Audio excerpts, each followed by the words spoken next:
Be a green bug.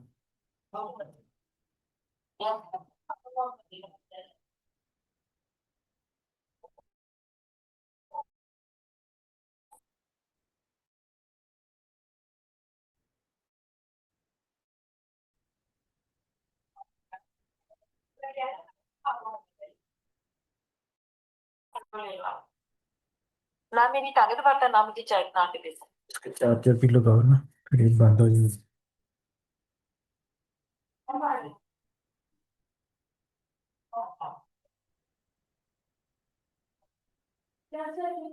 सकते।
ठीक है ब्लू और खांसी हो रही है क्या है एंटीबायोटिक खा लिए 5 दिन ऑगमेंटेन और एंटी एलर्जी हम्म।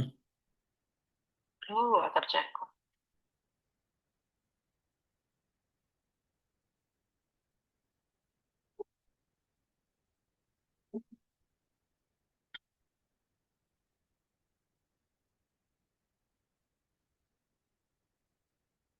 हॉस्टल से ही तंग आया हुआ था हॉस्टल हमारे हॉस्टल में कुछ भी नहीं था होता तो हम भी तंग ही थे तो आज घर से दूर कोई भी जगह हम तंग ही होते पहले कहता मैं आ जाता हूँ मैं कहा इधर तुम अभी तो होके गए हो जनवरी में अब क्या करना है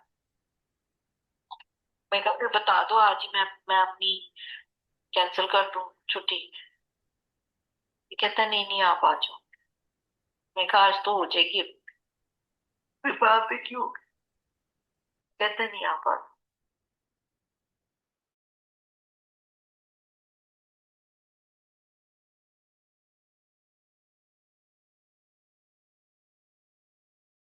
Hello everyone, giving some more time so other people can join. I'll be starting soon.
Hello everyone, hope all of you are well. Let's start our today's class and we will start from 55. Give me a moment.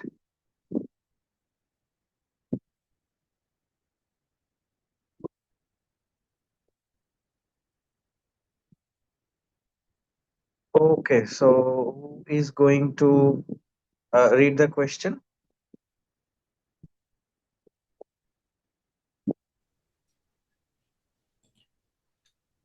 Please read the question, anyone? A 64-year-old woman undergoes pelvic surgery for uterine prolapse.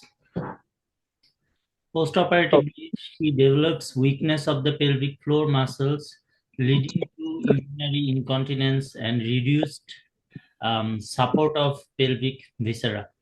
Neurological assessment suggests injury to the nerve supplying the pelvic diaphragm, which Yes. spinal nerve root provides the principal motor supply to the pelvic diaphragm. Okay, so here are the options.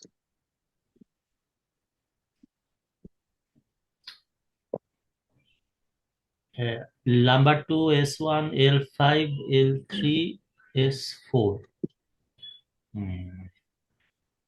Sir, lumbar 5. Mm, why do you think it will be number 5? Sorry, I don't have any Like, idea. no, don't worry about it. Just uh, what's your thought behind the answer? Just say that.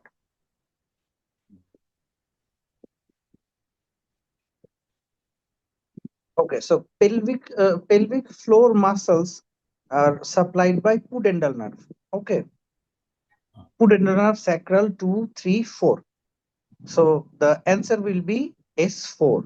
Okay, so pelvic diaphragm, it's just consists mainly of levator ani and coccygeus. Okay, so in levator ani we have pubococcygeus, puborectalis, ileococcygeus, right? This area. Okay, let me draw it. Give me a moment.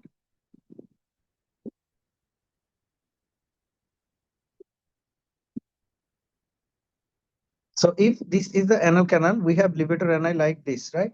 If we see from above, okay, if we see from above, so this is the pelvic diaphragm. Okay, so this diaphragm is supplied by pudendal nerve. Pudendal nerve, and you will get a question from pudendal nerve always. Sacral 2, 3, 4. Always remember any incontinence, be it anal incontinence or urethral incontinence, it's always sacral 2, 3, 4. It's a somatic supply. It's pudendal nerve. Somatic means somatic supply. I mean your motor and even touch, pain, temperature, sensation are taken by these nerve roots. Okay, so what do we do? Another question I told you about pudendal nerve, they ask that during a difficult vaginal delivery, you need to give episiotomy. If this is the vagina and this is the anus and these are the legs. Okay, these are the legs. So episiotomy we give like this, during a difficult vaginal delivery. So which nerve we should block? Pudendal nerve. Exactly, we should block pudendal nerve. And what's the landmark of finding pudendal nerve? Where do we give the block?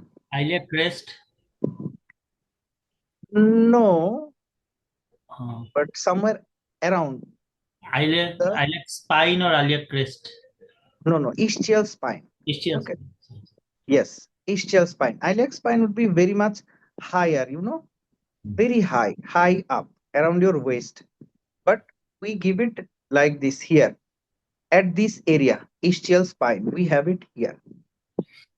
Okay, so ischial spine is the landmark for blocking pudendal nerve. This is very important. They ask this in the exam. Okay, next question.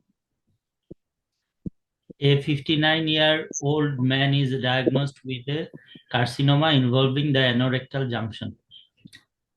MRI pelvis is performed for local staging and lymphatic spread is assessed to guide surgical planning and adjuvant therapy. Which lymph node groups are most likely to be involved in a lymphatic drainage of anorectal cancer at this At this level. Okay. So read the options. superficial inguinal lymph nodes only, para-aortic lymph nodes, external iliac lymph nodes, inferior mesenteric lymph nodes, internal iliac and sacral lymph nodes. Okay. So what's your answer? Internal iliac and sacral lymph nodes. Yeah, that's the best answer here. Okay, that's the best answer here because uh, uh, superficial inguinal only Below below dentate line. dentate line. Okay, and para-aortic it's very high, higher level like your superior rectal artery at that region. It can go to para-aortic nodes. Then external iliac, this is not like this doesn't really drain rectum. Okay. So pelvic spread can be justified by internal iliac and sacral lymph nodes. Okay, because we know that above line we have internal iliac, sacral, inferior mesenteric, all these nodes, right? Right. Exactly. And below the line we have superficial inguinal. Inguinal nodes. Great. So next question. A 42-year-old man undergoes retroperitoneal lymph node dissection for testicular cancer. Postoperatively, he reports normal erections but is unable to ejaculate despite normal libido and orgasmic sensation. Okay. Physical examination of the perineum is normal. The surgeon explains that the nerves responsible for emission during ejaculation may have been damaged during surgery. Which nerves are primarily responsible for the process of ejaculation? So what's your answer? Um, thoracic, pelvic splanchnic nerves B. Exactly. Pelvic splanchnic nerve. No, no, no, no, no, no, no, Hypogastric no. nerve. Yes, yes, yes, exactly. So it's ejaculation. They're asking about Ejaculation is actually sympathetic, and erection is parasympathetic. exactly, exactly. So this person can get erected. This person has normal libido, but he cannot have ejaculation. Okay. See, let me tell you what's happening here. So the thing I told you during class. Okay. They will give you these three things that touch pin temperature or somatic. That is incontinence. Incontinence. Any kind of incontinence at this area. Three questions you will have from pudendal nerve. See, you got all three. You got all three in this exam. In every exam, they do this. They give you all three questions from this area. Mostly. Sometimes they give erection, sometimes they give ejaculation. So that will be pudendal nerve. For erection, it's controlled by parasympathetic supply, and you get it from pelvic splanchnic nerve. It's also S234, right? Okay. Right. Then we have ejaculation that is done by sympathetic stimulation. Okay. And sympathetic stimulation comes from your plexus, hypogastric plexus through lumbar splanchnic nerves. Okay. So hypogastric nerve is not the correct term. If they gave hypogastric plexus, that would be the best answer. Okay. So from hypoglossal plexus through lumbar splanchnic nerves. Okay. We Okay. get sympathetic supply. Remember T11 to L2. Okay. So let's go to this area. Okay. So next question. Anyone? A 48-year-old man undergoes surgery for a retroperitoneal tumor near the upper lumbar vertebra. During the procedure, several autonomic nerves supplying the abdominal viscera are identified and preserved. Postoperatively, there is concern about potential disruption of sympathetic innervation to the abdominal organs. The surgical team reviews the anatomy of the thoracic and lumbar splanchnic nerves. Which of the following best describes the fibers carried by the lesser splanchnic nerve?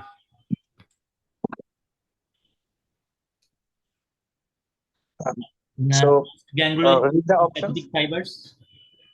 E. E, postganglionic sympathetic fibers.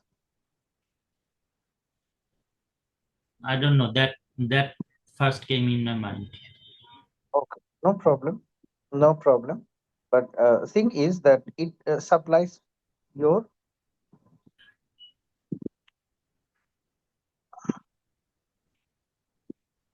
so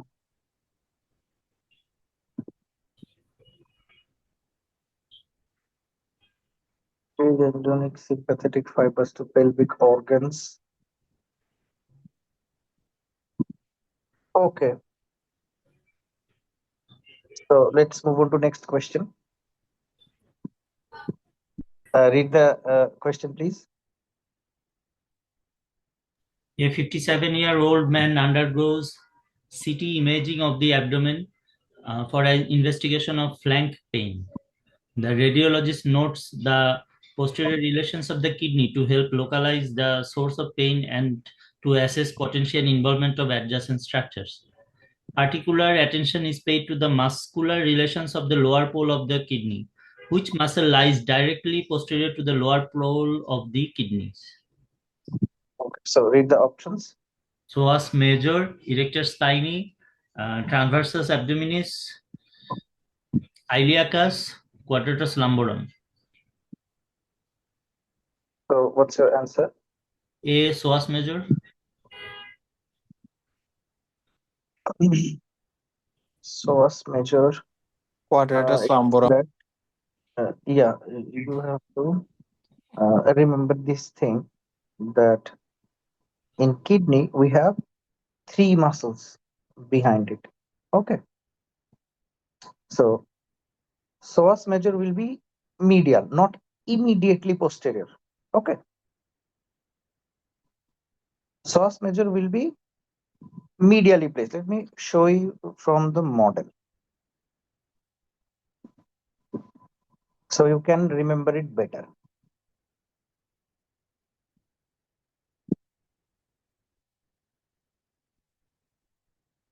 So let's just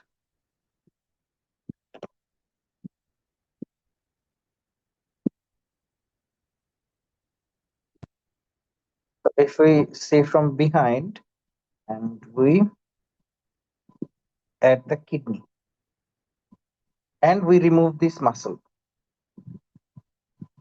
So from B, we are removing the muscles. So this is quadratus lumborum.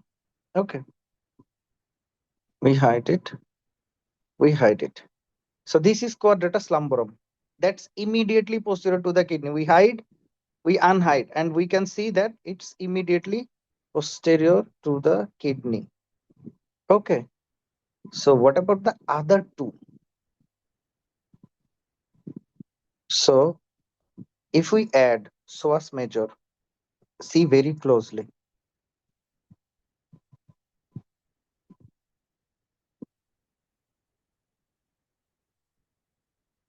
Okay, so if we add psoas major, see it's medial and quadratus lumborum is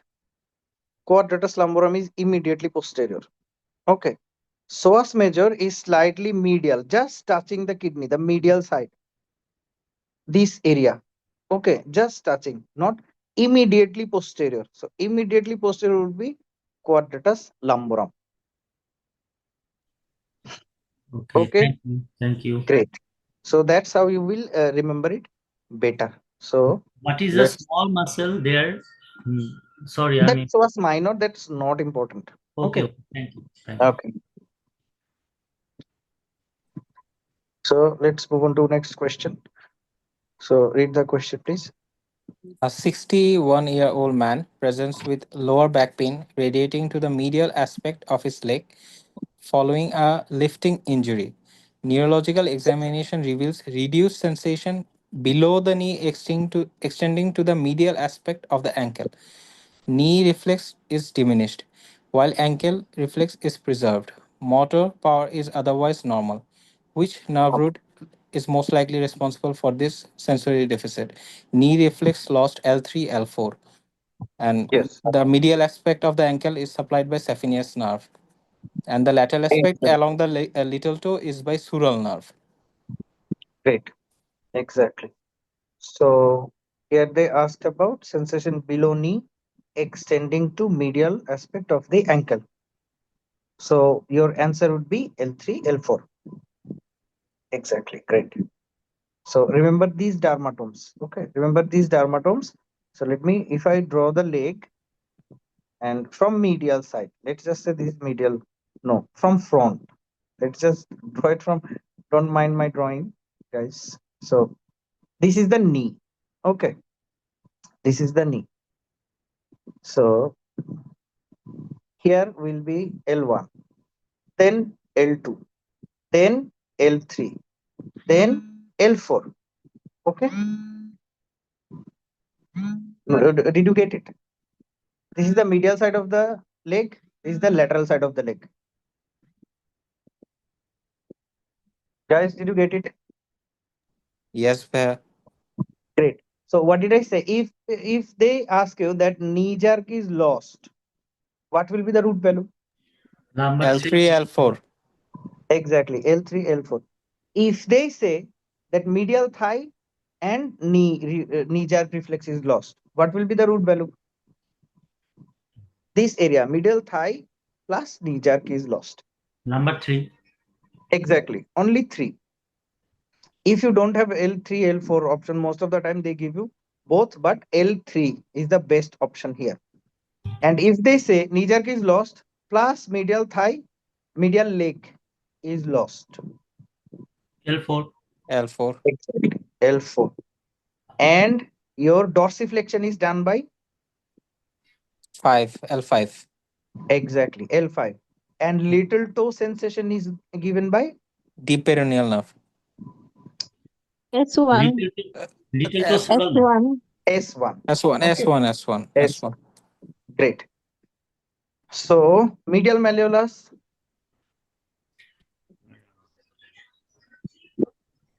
L4, exactly. And lateral malleolus, L5. S1. lateral malleolus, S1, S, sural yes. nerve S1, Lateral S1, malleolus S1, would be S1. S1.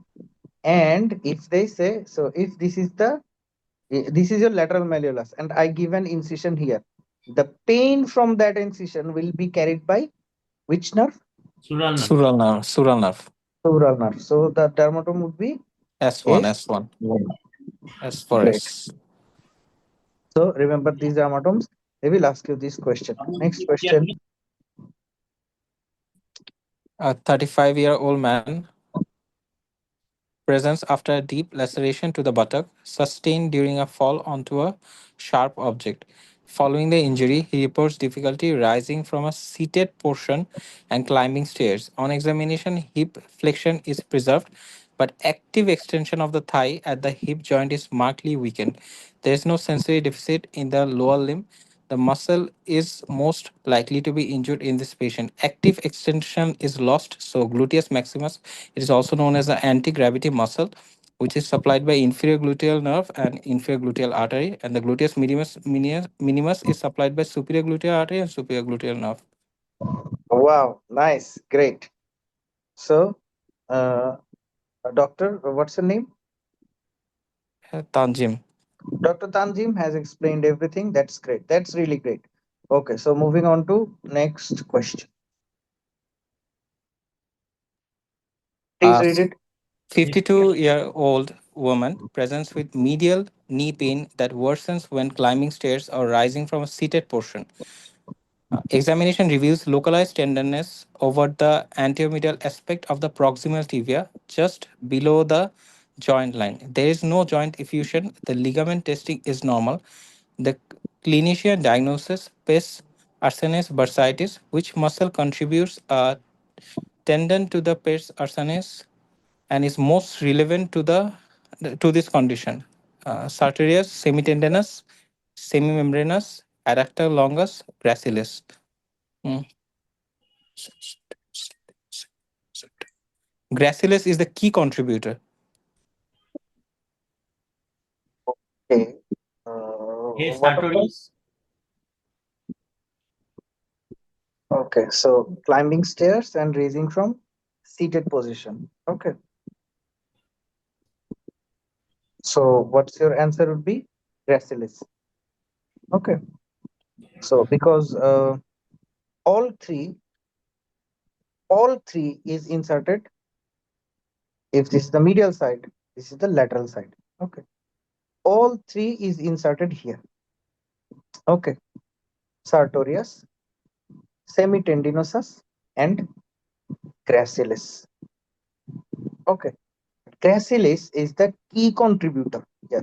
So my drawing has been a little bit, what do I say, out of line. Okay. So gracilis will be from this side, medial. Okay. Then semitendinosus and sartorius. Okay. So gracilis is the key Semitendinous. contributor. Most probably you will have only one option from here. If you don't have gracilis, select others. Select other option from here. Most probably you will have from these three, you will have one option. Okay. So all three are given here. Just to tell you that pes anserinus bursitis, pes anserinus or goose's feet is created by these three muscles. Okay. And gracilis is the, Runner's knee. yeah, gracilis is the key contributor. Okay, next question, please. A Who wants to 40-year-old man, may I? Yeah, sure. A 40-year-old man sustains a penetrating injury to the posterior aspect of the thigh. On examination, there is weakness of knee flexion and loss of ankle and toe movements. Sensation is reduced below the knee. Imaging confirms a high sciatic nerve injury in the posterior thigh. Which one of the following muscles is least likely to be affected by this injury? Semitendinous, adductor magnus, hamstring part, long head of biceps femoris, short head of biceps femoris, which has a tibial part of sciatic. It has a tibial component supply, so that's why I think it will be spared, as the sciatic nerve is mainly involved there, but as it has a tibial component supplying to this muscle, that's why I think this muscle will most likely to be spared here. Okay, so the answer is right, but the problem is that uh, for you, actually, short head of biceps femoris is supplied by common peroneal division. Okay, common fibula, and all others are supplied by tibial division. Okay, Okay, all okay, others are supplied by tibial division. That's why they are okay, affected. okay, And okay, this one is from common peroneal or common fibula. So okay, that's why it will not get affected. Okay, great. okay, okay. Okay, let's move on to next question. So read the question. A 29-year-old man presents after sustaining a fracture of the neck of the fibula. On Okay. examination, he is unable to dorsiflex his foot and has difficulty clearing the toes during the swing phase of gait. Sensory loss is noted over the dorsum of the foot. The clinician suspects involvement of a muscle from the anterior compartment of the leg. Which muscle belongs to the anterior compartment of the leg? So read the options. Gastrocnemius, soleus, peroneus longus, tibialis posterior, tibialis anterior. So what will be your answer? Tibialis anterior. So this was a very easy question. You will have these kind of easy questions in your exam. So if you start the question, your questions will be shuffled, right? Like in Bangladesh, what happens? Two people sits on one bench and there is two computer, but you cannot talk to each other. Okay.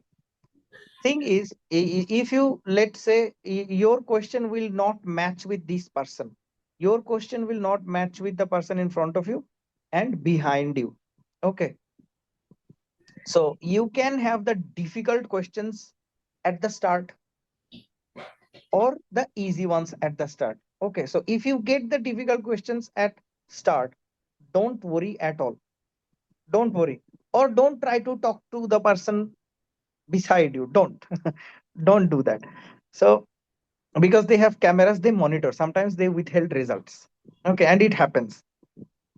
So don't try to talk to other people around you. If you have difficult question at first, don't worry at all. You know that you will have easier questions later on. So if questions are very difficult, you flag them. I will talk about flagging later on, and go for the easy ones first. You see and answer like this kind of question. You just see and answer. Go for those questions first. Okay, so read the next question.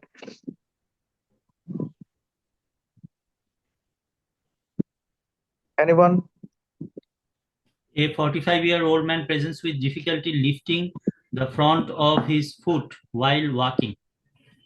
That means dorsiflexion, causing him to trip frequently. Exactly. Neurological examination reveals weakness of ankle dorsiflexion and reduced sensation over the dorsum of the foot. Knee reflex is preserved. The ankle reflex is normal. A lumbar disc prolapse is suspected. Which nerve root levels are primarily responsible for ankle dorsiflexion? Okay. So the answer will be The answer will be L5S1. no. Lumbar 4-5. You are near. Yeah, you are near. You are very near. Okay, you are very near. The thing is that this will be L4, L5. Okay. So weakness of dorsiflexion, reduced sensation over the dorsum of the foot. If S1 was involved, they would have mentioned with this lateral edge of foot. Okay, they would have mentioned it. Okay. So this will be a better answer than L5S1. Okay. So for ankle reflex, it's S1, right? For knee reflex, it's L4, L5. Knee reflex L3, 4. Sorry, guys. L3, L4. Okay. So we have it. The best answer would be L5 only, but sometimes they give this. They do this.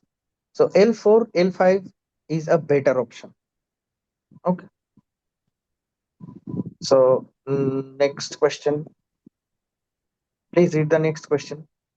A 58-year-old man presents with a pulsatile swelling in the popliteal region. Okay. Duplex ultrasonography is requested to evaluate a suspected popliteal aneurysm. During dissection with a junior trainee, the consultant emphasizes the importance of understanding the anatomical arrangement of structures within the popliteal fossa, particularly their depth from superficial to deep. Which structure is the deepest within the popliteal fossa? It's actually popliteal artery. During sawing, this is involved, and if it was mentioned the most superficial, it would have been tibial nerve.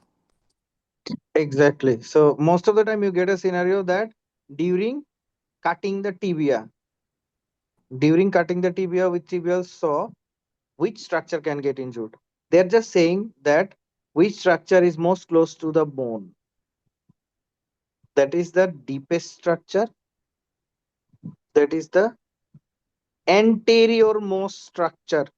Remember this thing. That is the, because we are seeing it from behind. From behind, artery is the most anterior structure. And most superficial is the most posterior structure, right? That will be tibial nerve. Great. So next question. Please read the question.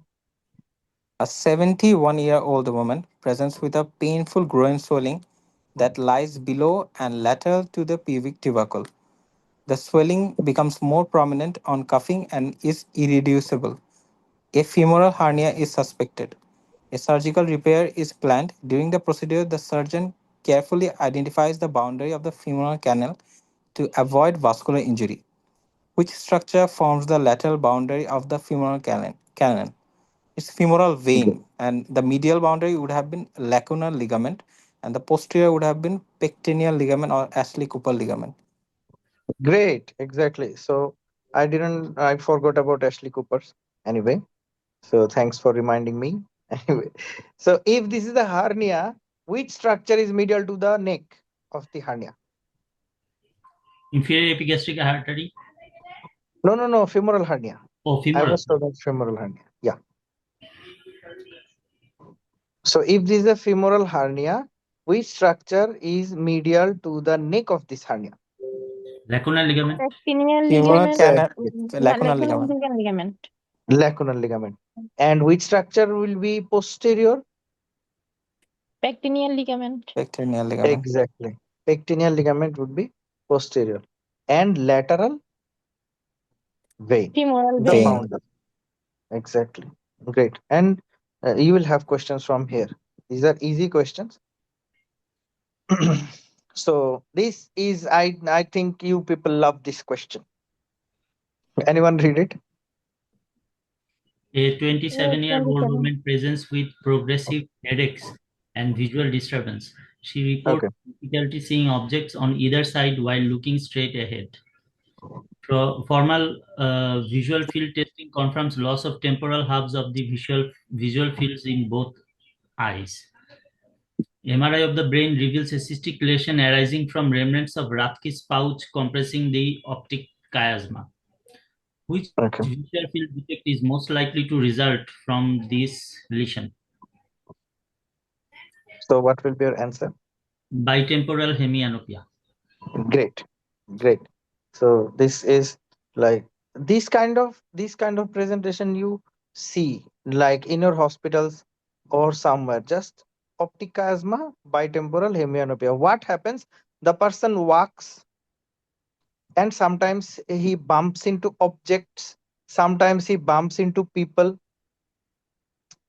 just because simply he doesn't see the sides, who is at the side, what is at the side. Or sometimes like it happened like one time I have seen this. Like I was in an invitation.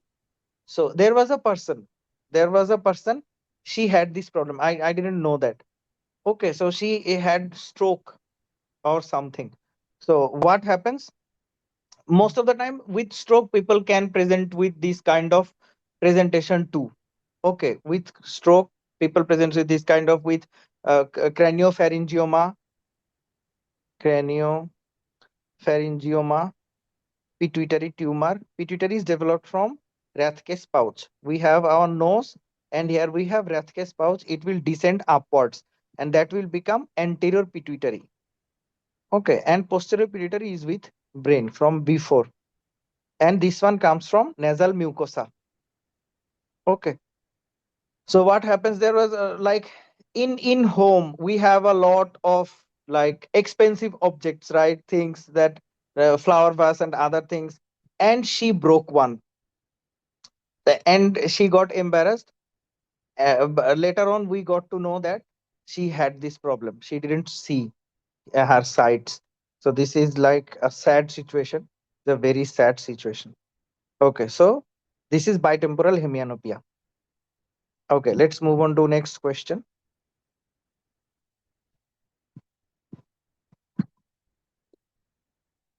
Anyone read it? A newborn is found to have a ventricular septal defect on echocardiography. After presenting with a cardiac murmur and signs of heart failure, the defect is located in the upper part of the interventricular septum, close to the aortic and pulmonary valves. The cardiologist explains that this part of the septum has a distinct embryological origin compared to the muscular portion, which embryological structure gives rise to the upper part of the ventricular septum. A. Primitive ventricle. B. Sinus venosus. C. Endocardial cushion. D. Primitive atrium. E. Bulbus cordis. It's E. Bulbus cordis. Upper part of the ventricular septum by bulbus cordis, lower or muscular part by primitive ventricle.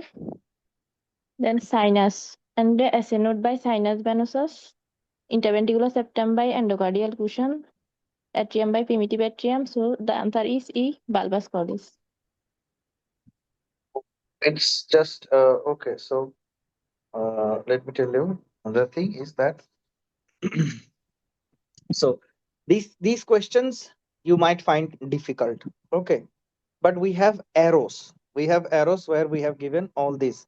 Okay, so ventricular septum, interventricular septum, and here we have interatrial septum. Okay, we have a video about it. Please watch this. So what happens? This area, upper part. Okay, interventricular septum, upper part is from endocardial cushions. Okay, and lower part is from bulbus cordis. Okay, bulbus cordis.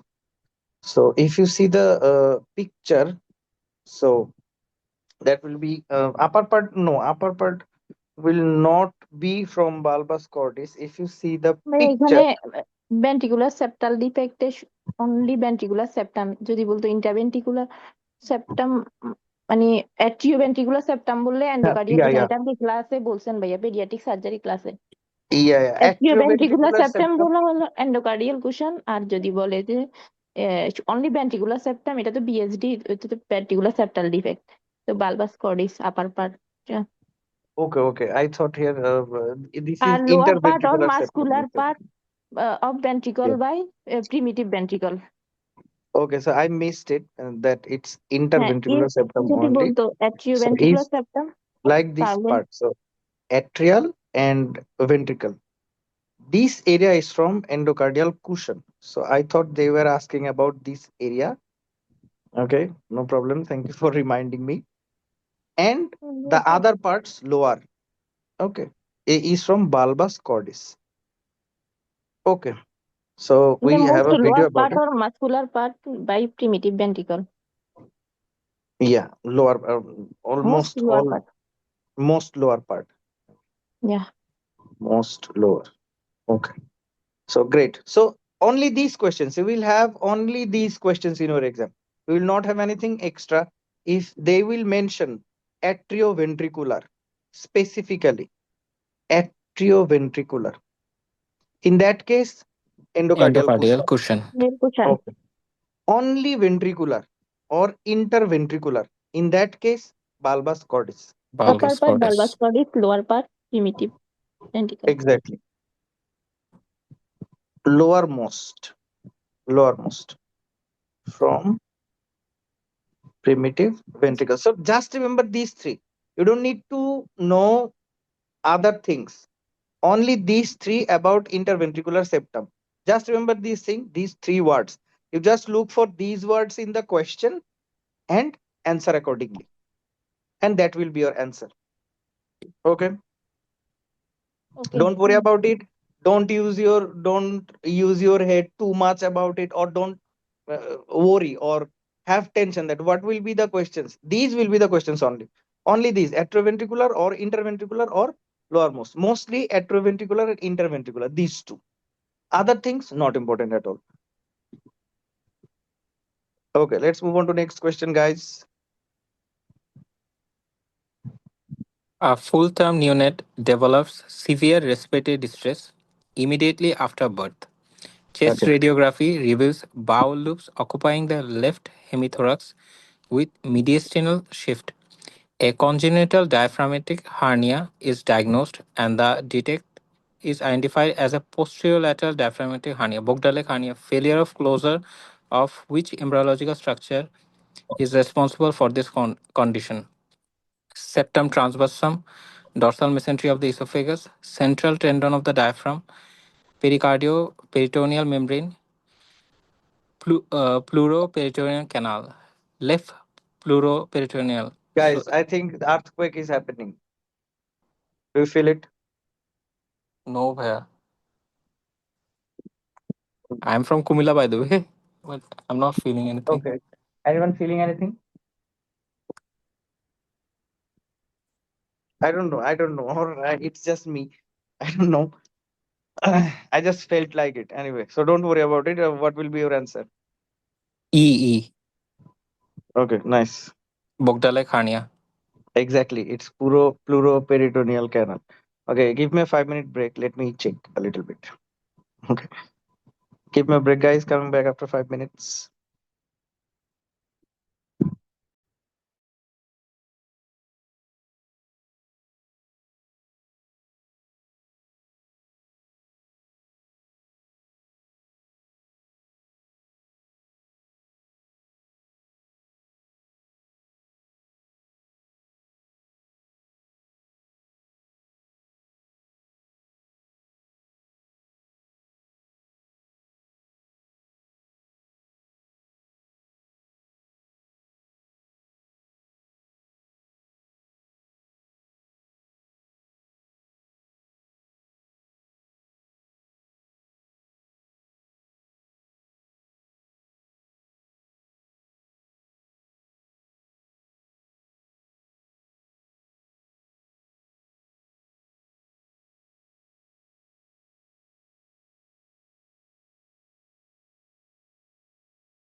Hello everyone, guys. I really felt an earthquake. I don't know what happened. If anyone felt it, please let me. Last time there was an earthquake, I was in shower. That's a really bad place to be, and I couldn't go out. So, did anyone didn't feel anything in Dhaka? Anyone?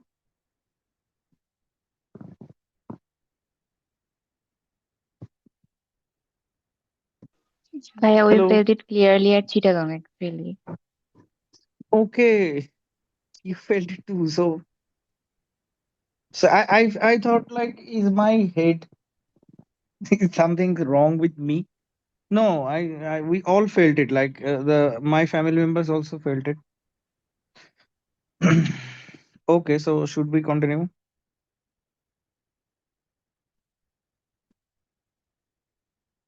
So, okay, let's move on to next question, guys. Who wants to read it?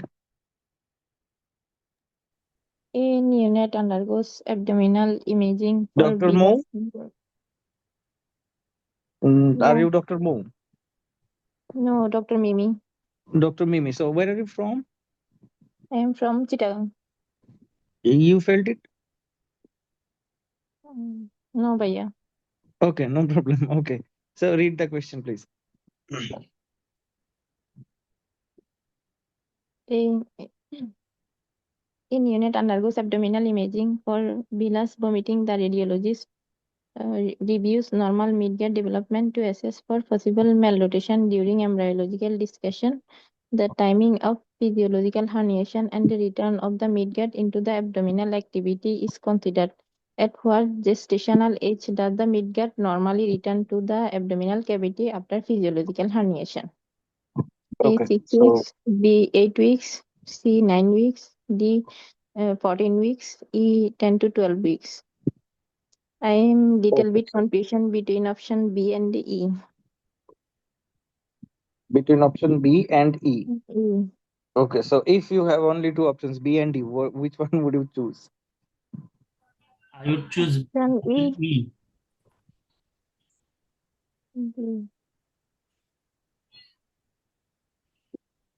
Option Option? E. E. Great. So see, we have a short video, just 3 minutes. Okay.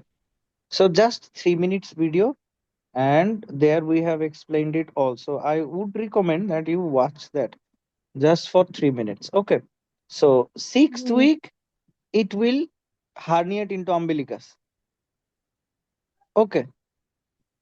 Then 10th week, it will start returning.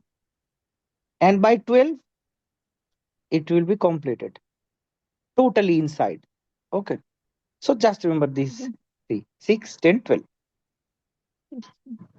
Okay. So next question. Thank you. A Please read the question. 69-year-old man with a long history of smoking presents to the emergency department with worsening shortness of breath and productive cough.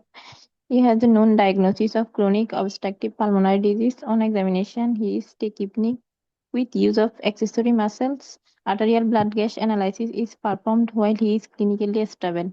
Which arterial blood gas pattern is most consistent with chronic COPD? A. Respiratory alkalosis with metabolic compensation. B. Metabolic acidosis with respiratory compensation. C. Acute respiratory acidosis without compensation.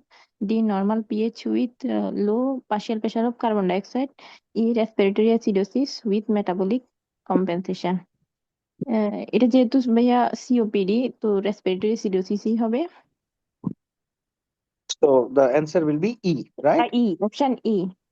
Due to the Exactly. patient So is stable. Clinically, he is exactly. clinically stable. So metabolic Oh, compensation by renal so system. great. Exactly. So in COPD, there will be retention of carbon dioxide, right? Carbon dioxide.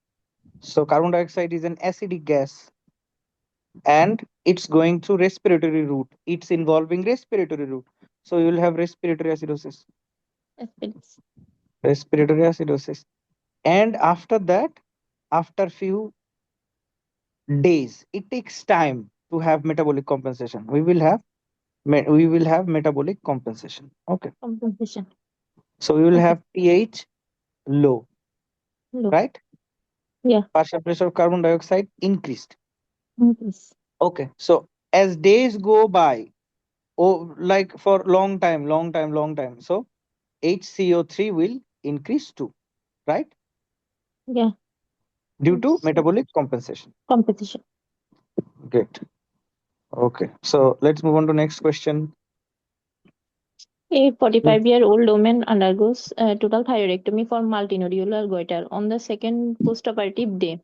The second postoperative day, she complains of tingling around her mouth and numbness in her fingers. On examination, she has a positive substrate sign. Her ECG is normal and she is otherwise hemodynamically stable. Blood tests are pending. What is the most appropriate initial management for this patient? A. Intravenous magnesium sulfate. B. Observation and reassurance. C. Vitamin D supplementation alone. D. Intravenous calcium gluconate. E. Oral calcium supplementation. Due to hypocalcemia, I think it's option E. Patient is oral calcium supplementation. Oral calcium supplementation. Why not intravenous calcium gluconate? Intravenous calcium gluconate. Yes, it will take time. Oral calcium supplementation, it's wrongly selected. No. In your exam, you will never have this option. Never. Never. Okay. So We have to stabilize the cardiac membrane at first. exactly. What happens? Let me tell you. এখানে Yeah. Second post operative day বলা আছে ওই জন্য পার অপারেটিভলি No. First, we cannot take. You will not have this option in your exam. Okay. You will not never have this option in your exam. And Okay. again, the thing is that every time they mention, they will have only this option there, and this is the best option. You go with this one. You don't take any risk. Okay, you don't take any risk পড়ছিলাম because তো আগে ওইটা থেকে yeah, it's okay, it's আগে okay, not a রিটার্নে problem. পড়ছিলাম Okay, Anyway. no problem. Just wait for the explanation. It will help. Okay, so don't Okay. worry. The way you thought is okay too. But thing is that in your exam you will always have this option. Always give IV. Always give IV. IV. Okay. Okay. Yeah. So what are the things you will have? Three things together. Always. And sometimes they give you two things and ask about the other one. So what are the three things you will have in hypocalcemia? This is very important. I told you during class, right? Yeah. Yeah. What are the three Hypocalcemia, things? hypokalemia. Substrate Okay. sign, sarcomural Yeah. paresthesia, Shopstick sign. sarcomural paresthesia, Yeah. Perioral Carpo- paresthesia. Carpopedal spasm. carpopedal spasm. Exactly. Carpopedal spasm. And anytime when you have these things, you stabilize the membrane. Okay. So Okay. let's say you got a clinical picture like blood picture with mild hypocalcemia. In that case, you can use oral, but there is no blood picture. This is severe situation, right? We have three things, three symptoms. When we have these three symptoms, give IV. Okay. 10 Okay. ml. They mention it 10 10%, ml, 10%. 10% calcium gluconate. Calcium gluconate IV over 10 10 minutes. 10 minutes. Exactly. Remember this rule. They give you this thing. And in part B, they ask you this thing with exact these three things mentioned. 10 ml, 10% IV calcium gluconate over 10 minutes. 10 minutes. Okay. Okay. If you don't say 10 minutes, they stare at you. They just look at you. Do you want to say something else? They don't even say that. Like in our prof and our exams, our teachers, they are our teachers. So they would ask, do you want to say something else? They just stare at you. They don't ask you anything. Okay. And then you know that you have missed something. Okay. So you have to say it all. And you will have this question. They will tell you that a person is having Shopstick sign and perioral paresthesia. What's the other sign? Troisier Carpopedal sign. Carpopedal Carpopedal spasm. spasm. Exactly. So any two, they give you any two and ask about the third one. So tell me some situation for MRCS part A where we will get hypocalcemia. Blood transfusion. Blood Right? cited Massive toxicity. blood Cited transfusion. Massive blood cited- transfusion. Cited toxicity. Exactly. Citrate toxicity. Every word are separate questions. Citrate toxicity. What happens in citrate toxicity? Citrate is negatively charged and the calcium is positively charged. They bound each other. So Exactly. blood calcium level is false. Hypocalcemia occurs. Exactly. And where do we have citrate?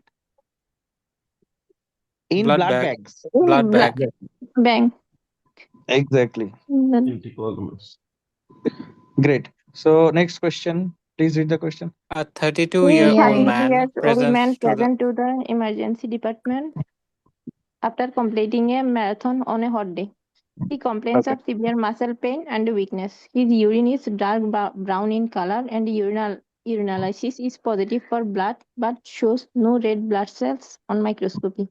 Blood Great. test reveal markedly elevated creatine kinase level. What is the most likely diagnosis responsible for this finding? Acute Okay. glomerulonephritis, hemoglobinuria due to intravascular hemolysis, tubular necrosis due to dehydration, option D myositis, option E rhabdomyolysis. Option E rhabdomyolysis due to increased Exactly. creatine kinase. Myoglobinuria happens in this situation and acute renal failure occurs. Great. Exactly. So from marathon, you will have some question. From marathon, you will have sudden stop. Sudden stop. After marathon, the person suddenly stops and he dies. What happened? Died. Can you tell me? He just dies. Anyone? Right hemorrhage. Sorry. Hi. Exactly. Subarachnoid Okay, hemorrhage. hemorrhage. Exactly. But why not subdural, Dr. Khan? Yeah. Subdural is from mild fall. If he with subdural hemorrhage, that person will not die immediately. Okay. Mhm. But So subarachnoid hemorrhage. subdural hematoma can. Sudden, Yeah. if sudden mention, If sudden then mentioned mention and he dies, that's dies subarachnoid hemorrhage. and Okay. hemorrhage. But if sudden stop is not mentioned, he has mild, like he's disoriented, confused. Okay. Disoriented, like he is like, or mild fall. Okay. Mild fall or marathon, and he is disoriented, confused after that. He can't remember name, or he just roams around like a mad person. That's subdural hemorrhage. Okay, that will be subdural hematoma. So both can happen. If he suddenly stops and dies, that's subarachnoid hemorrhage. If he does not die, but he gets confused and other things, that's subdural hematoma. With I, subdural hematoma, person will not die immediately. Okay. Okay. I see some questions about this subdural. It's caused by deceleration injury. So if you have high intense deceleration acceleration injury, you will have subdural. And scenario was like it's like dying in the emergency department, and they even not have this time to do this imaging and no nothing. Just he died within the emergency. So I know this Yeah. subdural subarachnoid Yeah. immediate sudden, but also this subdural can become acute presentation. So here they Yes. will extend this scenario or just this like sudden gradual like this, and it will be. Yeah. They will tell you that in that case, you will have scenarios like an elderly person. He had this thing, like he had a mild fall or some mild thing. Okay. Mild thing. And then he came to hospital. People took him to hospital. And then he dies suddenly. Okay. In that case, it's subdural hematoma. And sudden acceleration, deceleration can also cause subdural hematoma, but subarachnoid hematoma is the most common subarachnoid hemorrhage reason for death. But both can happen. So, as we don't have CT and other investigations and other things, so our provisional diagnosis would be subarachnoid hemorrhage. Okay. So that's what they ask, that what's the first thing that comes to your mind. So in case of marathon and sudden stop, subarachnoid hemorrhage should come to your mind as the first diagnosis. But SDH is also a valid thing, can happen. So that will be your second. If SAH is not present there, of course you go for SDH. Okay, is it clear? Yes, Okay, Yes, please. Thank so you. and then from marathon we will have red urine, right? Yeah. rhabdomyolysis. Exactly. We will have red urine. And they will ask you this thing. Every year they ask you this thing. Rhabdomyolysis. Then what is it? Myoglobinuria. Myoglobinuria. Myoglobinuria. Exactly. And why this myoglobinuria? Due to breakdown of Of muscles. renal papillary muscles. Due to breakdown of muscles, we get myoglobin, right? And muscles are tissue. And tissues are bags of potassium. And we will Potassium. have with it hyper Hyperkalemia. Hyperkalemia. hyperkalemia too. And all are separate questions they ask you in exam. Any one from these they ask. So if we have, they ask you that after a marathon you have red urine and you have 6.9 potassium, what will you Dialysis. do? Dialysis. Dialysis. Exactly, you give dialysis. And this is rhabdomyolysis and myoglobinuria. Okay, so let's move on to next question, guys. See, another dark A urine 34-year-old man question. is admitted after being found unconscious following prolonged immobilization due to alcohol intoxication. He complains of severe muscle pain and his urine is dark brown. Laboratory investigation reveals markedly elevated creatine kinase levels, rising serum creatinine. Despite adequate hydration, his urine output decreases over the next 24 hours. What is the most serious renal complication associated with this condition? So first of all, this is rhabdomyolysis, and the most common complication or the most immediate complication it would have been acute tubular necrosis. Okay, great. So let me just other things they don't really ask about it, but remember that what did we There will get be here? elevated creatine kinase level in this question. The another question, if they ask like this, Yeah, where is creatine? Here we have elevated creatine kinase. And other things, remember that interstitial nephritis happens for NSAIDs, okay, or allergy, okay, and of course papillary necrosis also for pain medications, okay, and post-renal obstruction, you know it, due to stone or stricture, this happens, okay. Glomerulonephritis, there are a lot of types of glomerulonephritis and they have different reasons, okay. So in case of this, we will have acute tubular necrosis. Okay, this is AKI and it can be improved with what? What's the treatment? Fluid fluid, given. Exactly. You give Fluid normal given. saline. Normal A normal saline. lot. saline, You give a lot of normal saline until urine urine output, becomes Urine clear. white. Clear urine. clear, clear urine, And our goal is 100 ml 100 to per hour. 100 200 ml ml per per hour. hour. Okay. Up to 200 you can. Like 100 is okay, acceptable. 100 to up to 200, depending on the body weight of the patient and other things. Okay. So let's say it's a 150 kg patient. Like we have these kind of patients, right? So in that case, you need more, just like that. Okay. So next question. Great. You people are doing great. Please read the A question. 48-year-old man presents to the emergency department with weakness, dizziness, and postural hypotension. He has a history of autoimmune disease.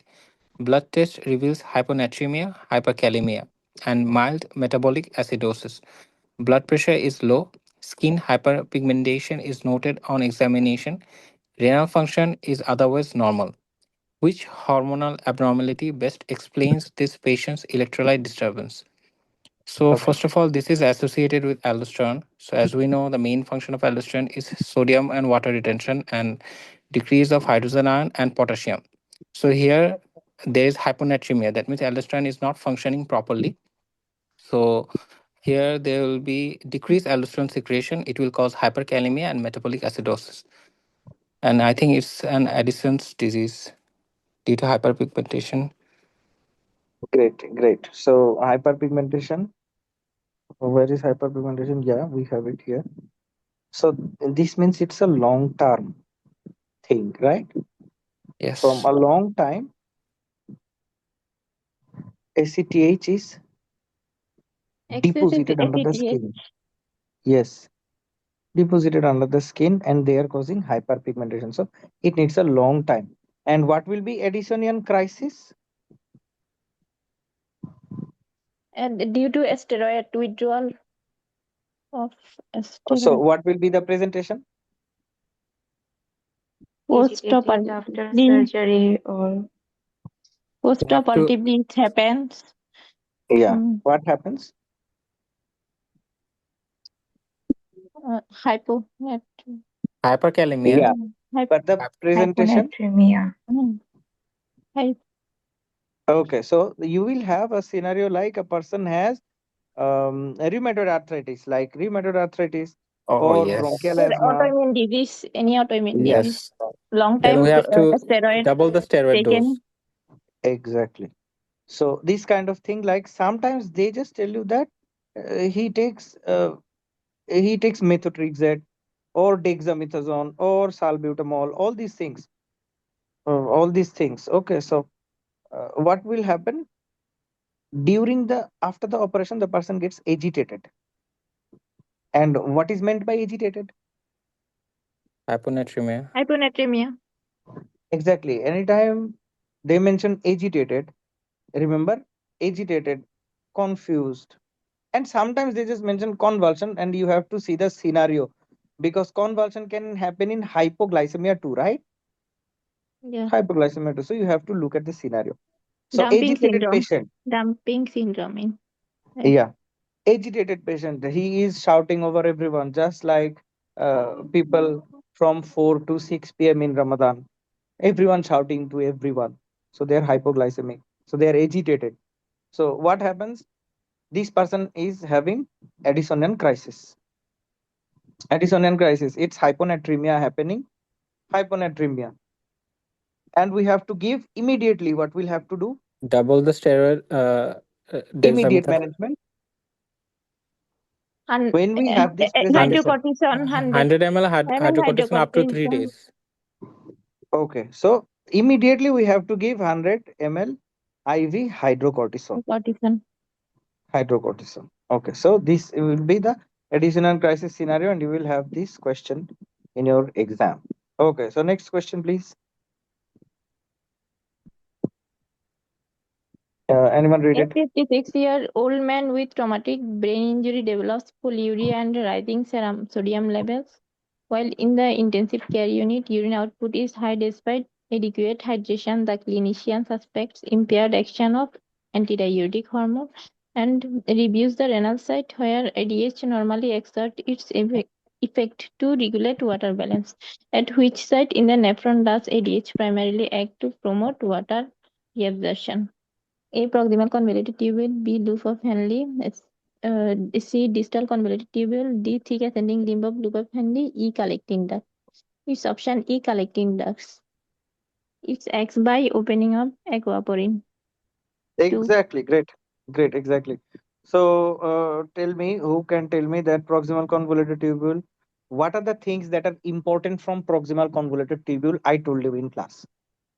One alpha hydroxylase enzyme there, and calcium Exactly. So is proximal convoluted tubular hydroxylation cells. 25 hydroxylation to 125 hydroxylation by 1 alpha hydroxylase enzyme in proximal convoluted tubule. Like in proximal convoluted tubule, we have proximal convoluted tubular cells. Okay. So what Yeah. will happen? We will have here 25 hydroxy cholecalciferol. Cholecalciferol. Active Okay, vitamin. great. So this 25 hydroxy cholecalciferol, we have here alpha hydroxylase. This alpha hydroxylase will put another hydroxyl. So we will have 125 125. dihydroxy cholecalciferol, which is active vitamin D. This active vitamin D will go to intestine and increase calcium absorption. Calcium absorption from jejunum and Exactly. ileum. And parathormone acts on these proximal convoluted tubular cells and increase alpha hydroxylase. Okay. So this is a very important thing about proximal convoluted tubular cells. Okay. So then loop of Henle, what's important about loop of Henle? Countercurrent mechanism. Yeah, countercurrent mechanism, but there is a drug that acts here. Furosemide. Furosemide. Great. Furosemide. On Phototoxicity. which channel? Sodium chloride to chloride channel. Sodium potassium to chloride. Potassium to To chloride Exactly. chloride channel. channel. Furosemide, Sodium, potassium, two chloride channel. thick or thin? Furosemide. Thick ascending limb of loop of Henle. Okay. In thick. In two brackets is thin ascending. Furosemide loop diuretic in thick ascending. Yeah. Furosemide works on thick ascending limb of loop of Henle. Okay. So this is not, I'm just talking about loop of Henle. Okay. So it will release or stop reabsorption of almost 25% of sodium. Okay. So this is important about loop of Henle. Then about distal convoluted tubule. Thiazide. Aldosterone. Thiazide diuretics acts on and aldosterone act on distal convoluted tubule or at the junction of distal convoluted tubule and collecting duct. Okay, great. So from distal convoluted tubule, remember aldosterone. Sodium, potassium pump. Exactly. There. So aldosterone will work on at the junction. We have most of the aldosterone working on at the junction between DCT Distal and CT. connecting tubule. Okay. Or they in your exam they will just give you DCT. Most of the time they just give DCT or at the junction of DCT and CT, distal convoluted tubule and collecting tubule. Okay, and here we have thick ascending limb of loop of Henle where furosemide acts. Okay, and collecting duct. Potassium ADH. sparing the ADH. ADH. Great. So these are the things about kidney you must remember. Okay, so next question, please. Who wants to read A it? 65-year-old man with known chronic kidney disease is admitted with generalized weakness and palpitations. ECG shows tall peak T waves. Blood tests reveal severe hyperkalemia despite initial medical management with intravenous calcium gluconate, insulin dextran infusion, and nebulized salbutamol. Repeat serum potassium remains markedly elevated. Which one of the following laboratory findings is an absolute indication for urgent dialysis in this patient? 6.5, more than 6.5. If it is more than 6.5 or up to 6.4, we can do cardiac membrane stabilization. But if it is more than 6.5 or 6.9, we go for dialysis. Exactly. Great. Nice. So see all these questions I have told you in class. All you have to do is to keep your head calm and answer those with. That's why we made various kind of scenarios.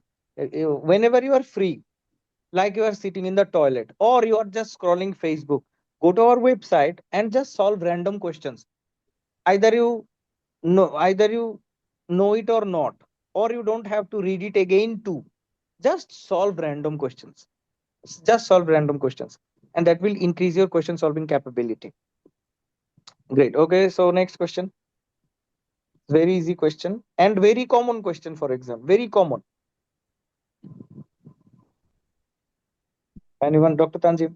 A 7-year-old child is admitted to the pediatric ward with gastroenteritis and moderate dehydration. The medical team closely monitors fluid balance, including urine output, to assess renal perfusion and response to fluid therapy. What is the normal minimum urine output expected in a child to indicate adequate renal function? So, in an adult, it is 0.5, in a child, it is 1, and in infant, it is 2. So 0.3, 0.5, 0.75, 2 ml per kg per hour, 2 ml per kg per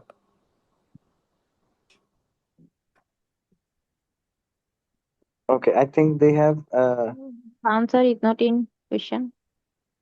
I Done. don't know if Okay, the done. question is okay too, because most of the time they don't give child questions. Okay, In they adult, it's don't give. 0.5, the obligatory urine output.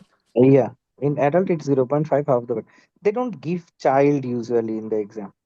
So I would recommend to change this question. And your answer is right. Just think it's an adult question and it's 70-year-old. Maybe they mistook it with the age. I don't know. Okay, they will not ask about a child. Okay, I just have to report this question. So it's infant, children one should be. Okay, please recheck. I will just write, please recheck.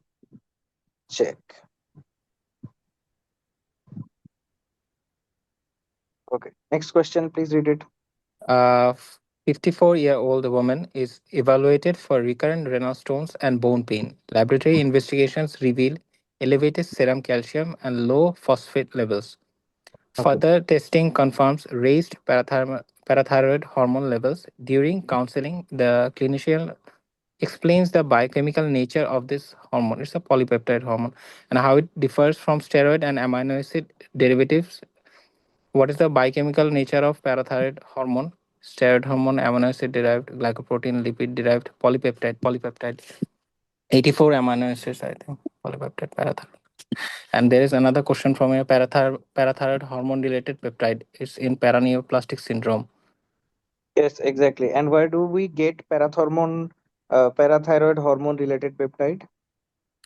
It's in breast carcinoma, renal cell carcinoma, and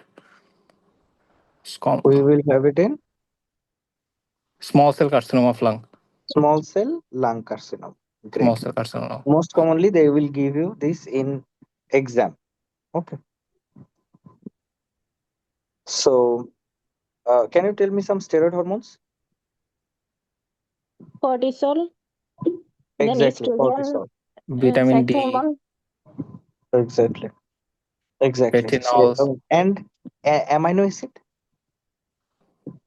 just the one they ask in the exam. epinephrine or Amino tyrosine, acid. epinephrine, tyrosine, tyrosine, Yeah, epinephrine, tyrosine is an amino acid, but the hormone name is thyroid, thyroid hormone. thyroid hormone, And thyroid. catecholamine. Catecholamine. catecholamine. Okay. Mm. So we have it in the name. Okay. So they just ask about thyroid hormone sometimes and cortisol sometimes. Okay. Other things like TSH, then other things, they don't really ask about those things. Okay. So next question. Please read the question. So see this question. They ask you this question. Dr. Mimi. A 62-year-old man with chronic liver disease is found to have low serum levels of 25-hydroxy vitamin D during routine investigation.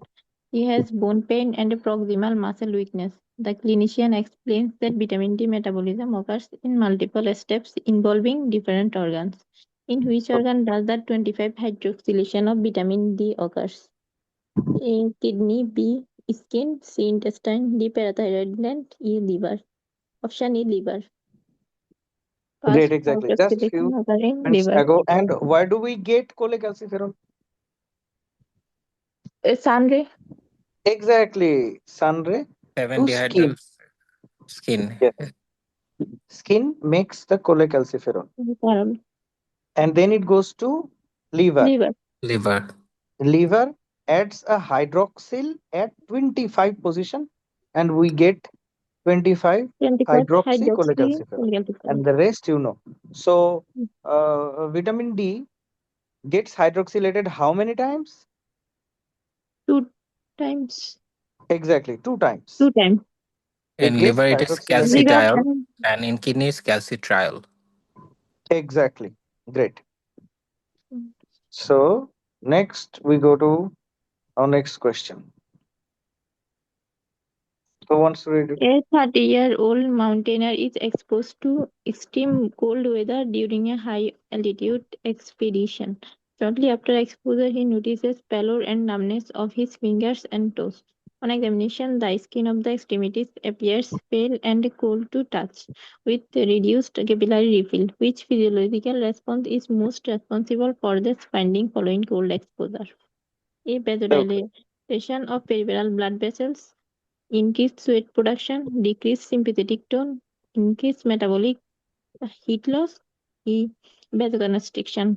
I think it's option E, vasoconstriction. Great. So it's option E, vasoconstriction. So what's wrong with others? Okay.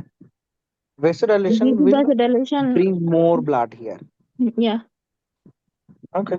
It needs to be in a hot environment. Exactly. Needs to be a Increased sweat hot production environment. also in hot environment. Sweat Okay. production.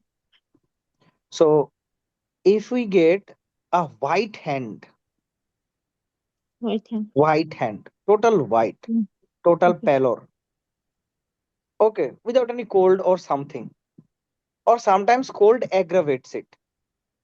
What do we call it? Reynolds Frost, phenomenon. Frost Exactly. or Reynolds Raynaud's phenomenon. Okay. Phenomenon. Yeah. Okay. We get Raynaud's phenomenon. And why am I asking it? Because it's associated with a disease. What's the disease? Sjogren syndrome. Yeah, it's related with some autoimmune conditions. Autoimmune conditions. Okay. But last time they asked about Or ischemia in general. exactly. Last time they asked about a specific disease. Anyone remember that?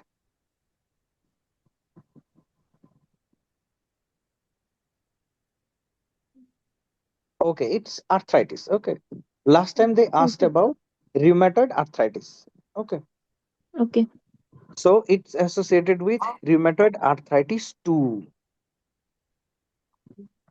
Okay. So it's just it's rheumatoid arthritis, and we have SLE, Sjogren's, all these things are associated with it. But they asked about arthritis. Okay. So just remember arthritis with these two, SLE and Sjogren's. Okay. Next question, guys. Please read the question. A 34-year-old woman present with recurrent episodes of deep vein thrombosis despite no obvious provoking factors. Thrombophilia screening reveals a deficiency of a naturally occurring anticoagulant that normally inhibits several activated clotting factors. The clinician explains that this deficiency predisposes her to thrombosis due to impaired regulation of the coagulation cascade. Which factors play the most important role in the physiological prevention of thrombosis? Sorry, the A options. protein C, B protein S, C tissue factor pathoinhibitor, D plasmin, E antithrombin 3. You said in class Okay. C factor naturally uh, involved to prevent thrombosis, heparan sulfate, antithrombin 3, and a thrombomodulin. I think it's option E, antithrombin 3. Exactly. Yes, physiological prevention. So, do you know the other options? Heparan What does sulfate, each one do? yeah, protein C. Anything you remember about plasmin? Okay, just tell me. Tranexamic acid inhibit plasmin. Exactly. And what does plasmin do? Plasmin convert fibrin to fibrin degradation products. Exactly. So, tranexamic acid, Lysine inhibitor. lysine analog. Analog. Lysine analog. Exactly. Lysine derivative or like Lysine analog, and it inhibits plasmin to promote clot. Okay, Okay. promote clot. So Lot. that blood gets clot and we get less bleeding. And always remember that give tranexamic acid within 3 hours, within 2 to 3 hours. After that, don't give tranexamic acid. Okay. So Okay. remember other things like protein C and S. What do? They inactivate factor 5A And and factor 8. Factor 8. exactly factor 8A. And tissue factor pathway, this is inhibitor. Okay. So tissue factor is involved in which pathway? Extrinsic pathway. Extrinsic Factor pathway. 7. Exactly. And plasmin breaks clots.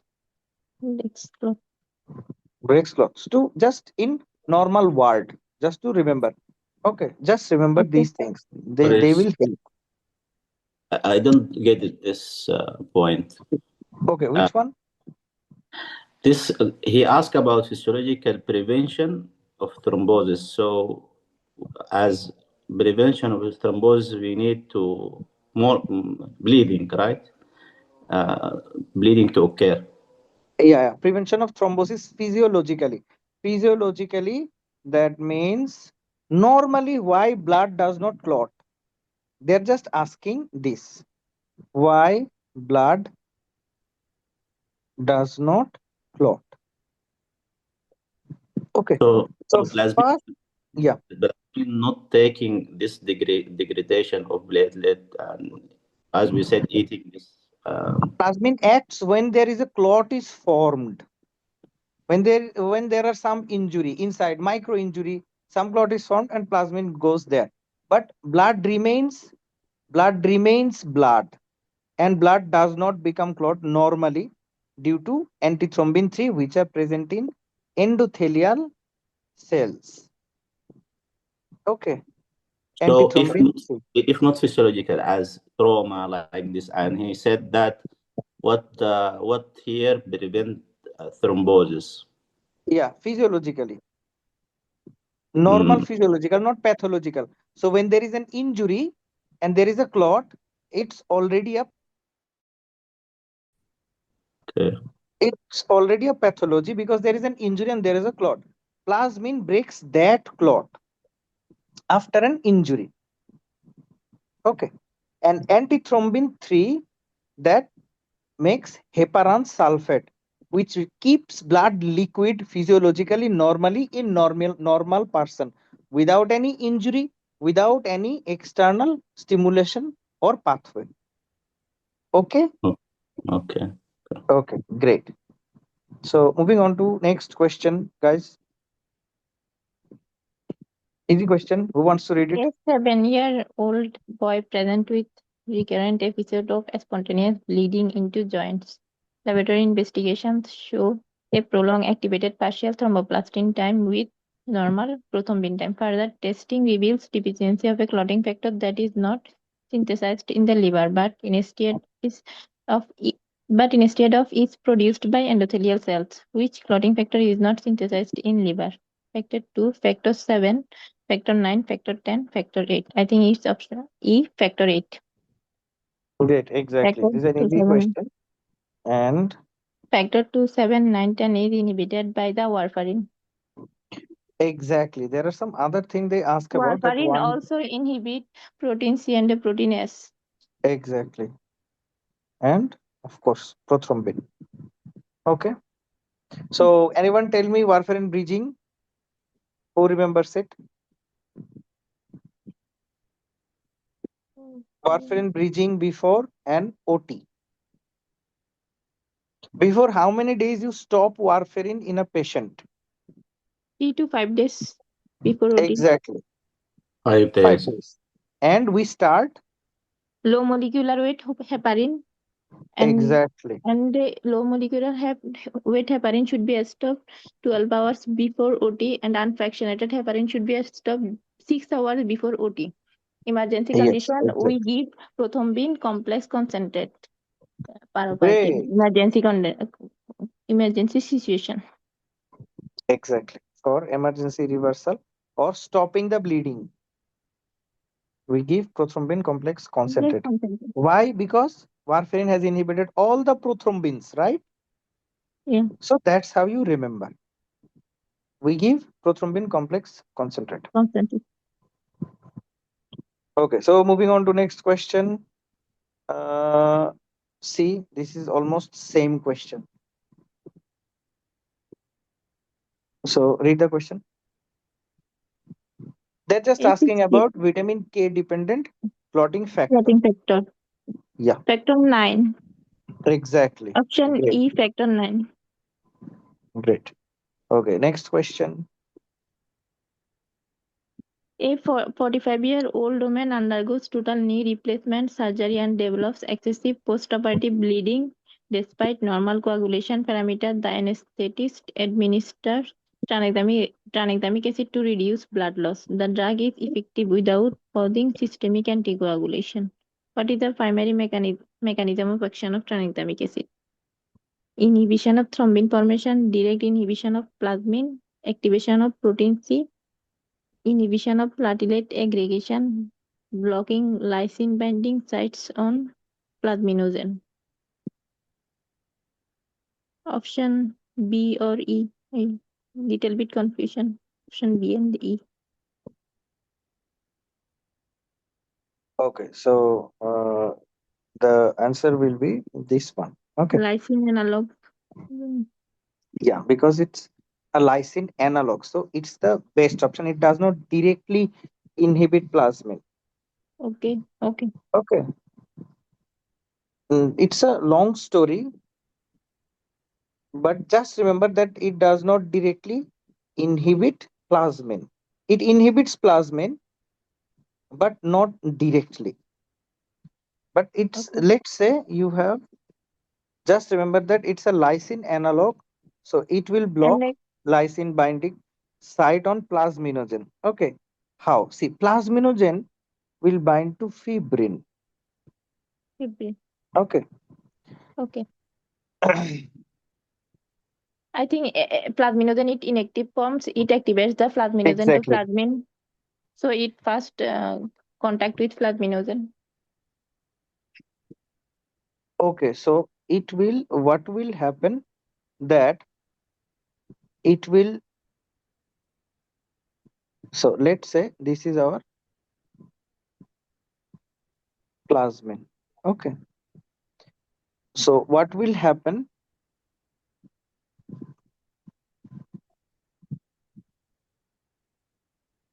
and it has a lysine binding site. Okay, I cannot draw it properly. Okay, I will make a short video about it. Okay, so let's just keep this for now. I'll make a short video about it with proper picture. Okay, Okay. so let's move on to next question, guys. Anyone who wants to read it? A 56-year-old man develops excessive postoperative bleeding following major abdominal surgery. Routine coagulation tests, including PT and APTT, are within normal limits. Thromboelastography demonstrates rapid clot breakdown suggestive of hyperfibrinolysis. Further evaluation is undertaken to identify the underlying abnormality in the anticoagulant fibrinolytic pathway, abnormal activity of which factor is most closely associated with hyperfibrinolysis in this patient. Antithrombin Okay, read the 3, options. B tissue factor pathway inhibitor, C factor 8, D plasminogen activator inhibitor 1, E activated protein C. I think it's option A. Option. Option abnormal activity of which So, do you remember what did I tell you about hyperfibrinolysis? What happens? abnormal activity which factor is most closely with hyperventilation. Option D plasminogen. Exactly. So I this will don't be, get it. no, no, I no. don't This get is a plasminogen activator inhibitor in hyperfibrinolysis. it. Some people Okay. say activated protein C, but that will not be the right answer. Let me explain how. Okay. Mm. Okay. So what happens when there is a hyperfibrinolysis, like fibrin is breaking down too much. Too much fibrin is breaking. Okay. Okay. And what breaks fibrin? Plasmin. Plasmin. And we have plasminogen. Okay, plasminogen, which is inactivated plasmin, and we have tissue plasminogen activator. Okay, Okay. tissue plasminogen activator, along with it tissue plasminogen activator inhibitor. Both in normal individual, tissue plasminogen activator works more, and we get more plasmin. In Plasma. normal, in minimal trauma, what happens? Tissue plasminogen activator in works more, like minimal Okay. trauma. Okay, minimal trauma, and we get a lot of plasmin, and this plasmin goes to the trauma site and stops bleeding. Okay, but Okay. in polytrauma or multiple trauma, in polytrauma, what happens? Somehow there are some unknown mechanism, and a lot of studies are still going on about it, that tissue plasminogen activator inhibitor is increased. Okay, so what happens? We get less plasmin. We get less plasmin and more bleeding. More bleeding. More bleeding. Okay, Okay. so this is, so we get increased bleeding, and we don't have more tissue plasminogen activator. So tissue plasminogen activator inhibitor is the best answer here. About hyperfibrinolysis. Well, did I tell you about these things in class or not? Maybe in next recalls you will Maybe. have it. Okay. Always remember in hyperfibrin, like 25 recalls, as those are, I have taken those class earlier. You have this recorded. I will share those. And here we have explained about hyperfibrinolysis. Okay. A 72-year-old man on long-term warfarin therapy for atrial fibrillation presents with acute abdominal pain and signs of peritonitis. Emergency laparotomy is planned. His INR is 4.5. Rapid reversal of anticoagulation is required prior to surgery. What is the most appropriate method to reverse the anticoagulant effect of warfarin in this emergency setting? Urgent reversal prothrombin complex concentrate, PCC. Okay, great. Pain therapy, atrial fibrillation, acute abdominal pain, emergency laparotomy, anticoagulation. So they just want rapid reversal. That's it. Rapid But reversal. in 4.5, we don't really. In 4.5, if rapid reversal is not needed, you just stop the warfarin. Stop warfarin. Yeah, Give stop warfarin. fresh frozen plasma. Not needed if there's no active bleeding. If there's no active bleeding or an emergency, you don't need anything. If INR is 4.5, okay, and there is no problem, there is no problem. Just stop warfarin, that will work. Okay. Okay. ভাইয়া kindly একটু আইএনএরটা বলবেন, এর normal value আর increase হলে কি decrease হলে কি? Yeah, give me a moment, guys. So they will give you like, just remember two landmarks, 4 and 10. Okay. So if 4, near 4 or below 4, just stop warfarin. Okay. So make this scale, like let's say this is 5, 6, 7, 8. Okay. So here you need vitamin K depending on the situation. Okay. Depending on the situation.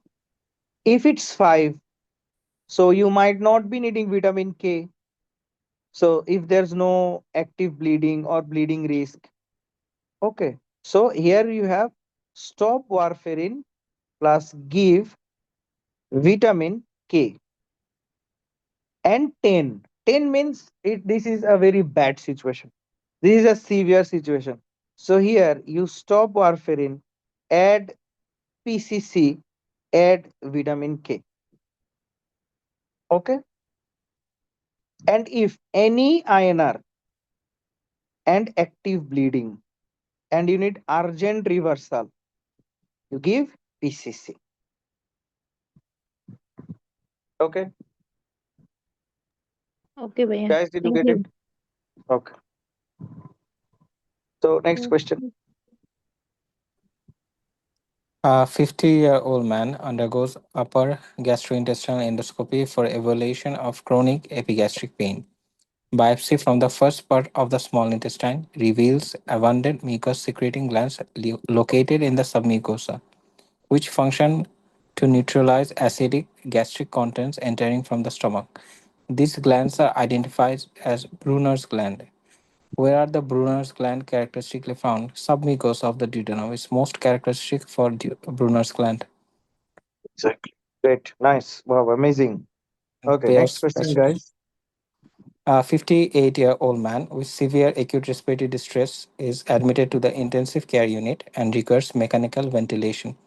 Despite optimal ventilator settings, his oxygenation remains poor. The ICU team decides to place him in the prone position as part of advanced respiratory management. What is the primary physiological benefit of prone positioning? Increased VQ ratio, uh, uh, Great. reduction in airway rest, improve ventilation perfusion matching. Great. So, Prone position, includes, you have yeah. mentioned in class. And can you tell me some other things about prone position? What do they do?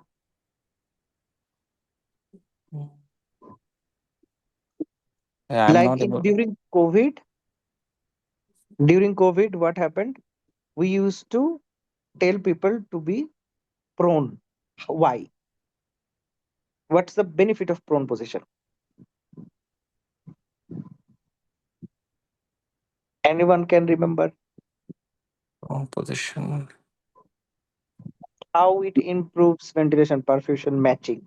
It will make this bubbles, or if there is air also in air embolism, to go up this near to right atrium and resist by pulmonary vessels. So it will make better dislodge of in air and closing to the heart. I think like this. Exactly, that's a kind of thing. But other thing is when we are sitting. Okay, so these area are recruited for air exchange. These area, okay, some area are left, like some zones of lung are not recruited. Let's say this zone or this zone. Some zones are not recruited. Some zones are left out. Some blood enter and some area is left. Blood air does not go to all area. It cannot go to all area. But when a person is in prone position, okay, it will recruit all the area of the lung. That means it's like mechanically surface area is increased. Surface area of perfusion or air entry increases. So our oxygenation improves. Okay, that means increased functional lung volume. It recruits more cells of the lung. Air can enter. Air can enter more. Okay. And other things also. It improves your uh, secretion clearance and improves right ventricular afterload, reduces right ventricular, all these things. But just remember two things. One, it improves ventilation perfusion matching, and it will increase functional lung volume. Recruit more surface area. More surface area. So that's why we'll get better oxygenation. Better oxygenation. Okay, guys, let's move on to next question.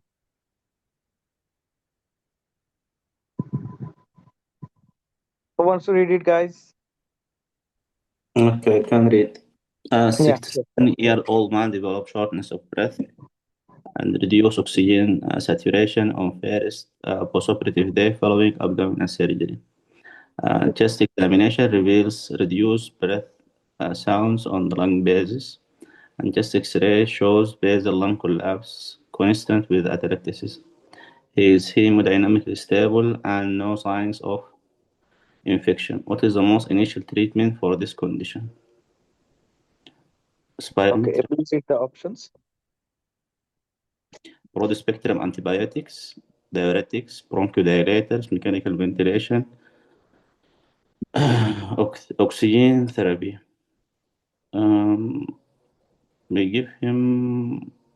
We give him active spirometry. This is what I know.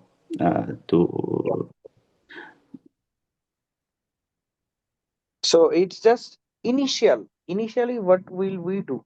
Gene therapy,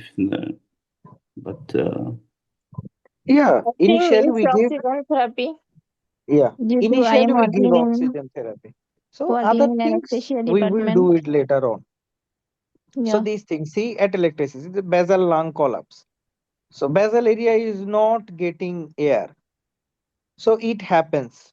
Normally, air cannot enter all the area, but in prone position, air can enter more area. It's easy to enter. Okay. So first thing we do that we give oxygen therapy. This is a stable patient. Okay. So we don't need mechanical ventilation right now, and we don't have bronchospasm, right? So we don't need bronchodilators. Okay, and broad spectrum antibiotic, they didn't mention any infection. They just said no signs of infection. So we don't need it. So just simply oxygen therapy will be the best answer here. Okay, guys, moving on to next question. 60. sorry. A 60 years old man with chronic kidney disease presents with generalized weakness and palpitation.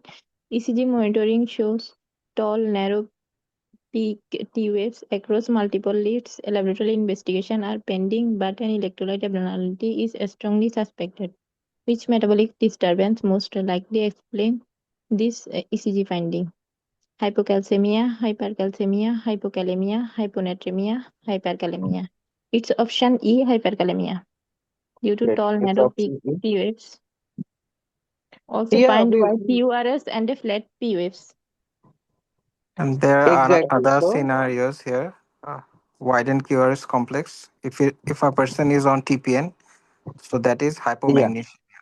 And if a if person a person is TPN and if you have wide has, QRS, that's hypomagnesemia. okay, it will And be hypomagnesemia. and another one is if a person has carpopedal spasm, and that is hypocalcemia. So in both hypomagnesemia and hypocalcemia, we will have widened QRS. But we QRS. have to go for the Okay. features and the clues. Hyperkalemia. Yeah, we have to go for the features. And The see, most and what common will we have in hypokalemia? hypokalemia, We will there will have be Prominent UF. prominent UF, exactly and Inverted flat T wave. T. Flat inverted or T wave, inverted T wave. flat or Yeah, inverted T wave. great. So remember that these things hypokalemia, just hypokalemia, hyperkalemia, and this wide QRS. Okay, just remember these and you are good to go. In the exam, they will just give these. Nothing other than that, they will give you in the exam. Okay, so don't worry about it. Moving on to next question, guys. Please read the question. A 71-year-old woman present to the emergency department with sudden onset dyspnea, pleuritic chest pain, and syncope. She is tachycardic and hypotensive. ECG shows sinus tachycardia, and a bedside echocardiography reveals right ventricular dilatation and hypokinesia. Blood tests are sent to assess severity and prognosis. Which laboratory finding is most suggestive of a high-risk pulmonary embolism in this patient? Option A, elevated D-dimer, reduced hemoglobin, raised C-reactive protein, elevated brain natriuretic peptide only, increased troponin E, raised troponin. I think Okay, it's so what will option be? E, raised troponin E. Troponin. Not troponin. Actually, it's just Troponin option I. C, and Troponin it I. got Yeah, it's just option E wrote 2 times. That's it. So increased Component height. troponin. What does increased troponin mean? Ischemia, cardiac ischemia, Exactly. It ongoing means cardiac cardiac ischemia. muscles are dying. Cardiac So muscles are dying. why So not when you D-dimer? have because D dimer is not Heparin, like it's sensitive. It's sensitive. Okay, but D dimer is will not specify if you have a cardiac ischemia or not. Okay, Okay. so cardiac ischemia is more serious. In D dimer, we can have disseminated intravascular DIC, coagulation and Okay. other things, right? It Yes. can mean a coagulopathic. lot of things. So it's not specific for cardiac abnormality or cardiac ischemia. Here we are having pleuritic chest pain, dyspnea, syncope, and these we have to save the heart first. So we go for vital organs. So this will be more important than D dimer. So for chest pain, we go for troponin. As he has a chest pain, and we suspect pulmonary embolism, right? And it can cause inferior MI. Can cause inferior MI. So we have to check that first. Okay. Okay, guys, let's move on to next question. A 55-year-old man is undergoing cardiopulmonary physiology teaching during preoperative assessment. The anesthetist explains the distribution of cardiac output to various organs at rest, emphasizing how this changes during exercise and critical illness. Particular attention is paid to the pulmonary circulation and its physiological significance. Approximately what percentage of total cardiac output is normally distribution to the lungs at rest? 1 to 2%, 5%, 20 to 25%, 40 to 50%, 10 to 15%. I think Okay. it's So C or E, between confusion between. E or E. No. It will be like uh, Renal system 22%. exactly. This will be kidneys. Okay. Yeah. These will go to your what do I say? Skin. Yes, splanchnic circulation. No, 10 to 15% will go to brain. brain. Okay. Lungs.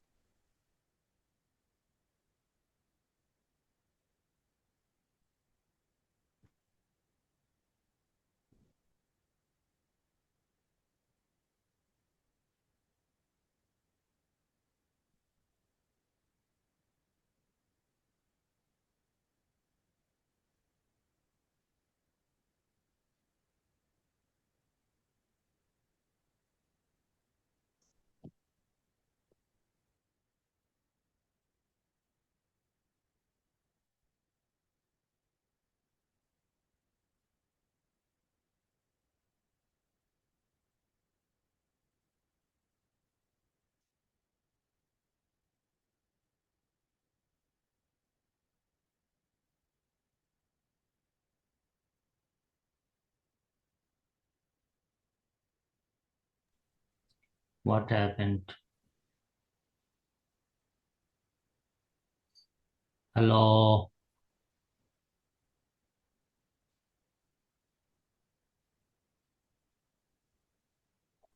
I guess network issues. Yes, yes.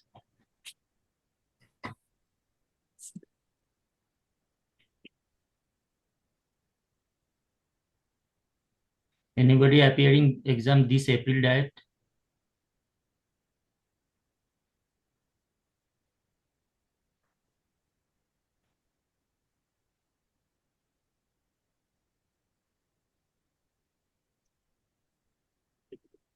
I'm not sure yet, but কিছুদিনের মধ্যে যদি decision নিতে পারি।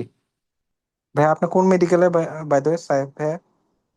আমি আমি holy family red crescent medical কলেজে। ও আচ্ছা আচ্ছা আচ্ছা। আপনি কোত্থেকে? আমি হচ্ছে Comilla eastern medical college. Okay. ভাইয়া সেশন কত, মানে যদি কিছু না মনে করেন? সিনিয়র অনেক, আমি 2006-07 সেশন। ও আচ্ছা আচ্ছা ভাই। ভাই এখন কোথায় আছেন? আমি এতদিন অর্থোপেডিক্সের সিএ ছিলাম ইউনিভার্সাল মেডিকেল কলেজে। ও এখন ওয়াও। হ্যাঁ, কিছুদিন আগে জব ছেড়ে দিছি পড়ার জন্য। ভাইয়া আমিও তো অর্থোপেডিক্সে ক্যারিয়ার করবো ইনশাল্লাহ। ইনশাল্লাহ ইনশাল্লাহ। এখন কি কোনো কোর্সে আছেন? না ভাইয়া, আমার মানে পার্ট 1 হয়েছে এই জানুয়ারিতে। ও গুড গুড। এখন মানে হচ্ছে এমআরসিএস টা মানে চেষ্টা করতেছি আর কি, বাকিটা তো আল্লাহ জানে। হুম, এইবার এফসিপিএস পার্ট 1 করছেন হ্যাঁ হ্যাঁ, জানুয়ারি 26। অর্থোপেডিক্সে? জি জি জি, অর্থোপেডিক্সে ভাইয়া। আচ্ছা, আলহামদুলিল্লাহ, খুব ভালো। আমার আমার কাজিন একটা ছেলে আছে, ও ও এবার পার্ট 1 পাস করছে আর কি এফসিপিএস এ, অর্থোপেডিক্স। যাক যাক আলহামদুলিল্লাহ। ভাইয়া আপনি কি মানে বাইরে শিফট হওয়ার ইচ্ছা আছে যেহেতু? হ্যাঁ, কাইন্ড অফ বাইরে যাওয়ার ইচ্ছা আছে, কিন্তু উম, আগে দিয়ে নিই আর কি, মানে একটা দিয়ে এই শুরু করতে চাচ্ছি আর কি, অনেকদিন পড়াশোনা হয় নাই তো। না ভাইয়া, অনেক অনেক দোয়া আপনার জন্য, ইনশাল্লাহ ভালো কিছুই হবে। Thank you thank you. যদি সেপ্টেম্বরে দেন তাহলে আমাকে একটু নক করেন, তাহলে একসাথে ফর্ম ফিল আপের ইয়েগুলা ডিসকাস করবো না। জি ভাইয়া জি ভাইয়া, মানে অবশ্যই আমি এখনো শিওর না, বুঝতেছি না। হুম। তো কারণ হচ্ছে বেশি দিন তো হয়নি, তো দেখি আরো এখনো অনেক গ্যাপ আছে, যেহেতু অনেক কস্টলি একটা এক্সাম, তো ওগুলা রিস্ক বেনিফিট রেশিও চিন্তা করে। ট্রেনিং শুরু হয়ে গেছে এফসিপিএস এর? না ভাই, আমি ট্রেনিং জয়েন করিনি, আমি আমার মেডিকেলের লেকচার হিসাবে আছি, ওটা আমি রিসেন্টলি ছেড়ে দিব। তো আচ্ছা আচ্ছা। এটাই। কুমিল্লাতে লেকচারার? জি জি জি জি, আমি